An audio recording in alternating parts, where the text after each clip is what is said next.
Hello, my dear buddies. I'm your buddy, Michelle Sideco of the President of the Vascular Dystrophy Association of the Philippines.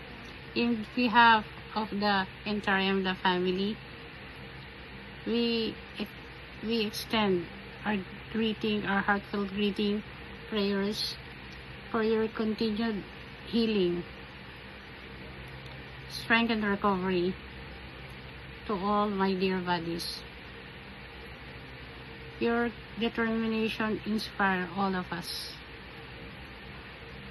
Grabe, you've come this far and still stronger than ever.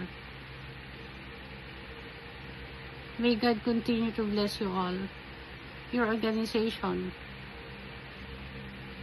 And again, congratulations to you, Buddy Anna and Buddy Tina, and to all your buddies for inspiring us.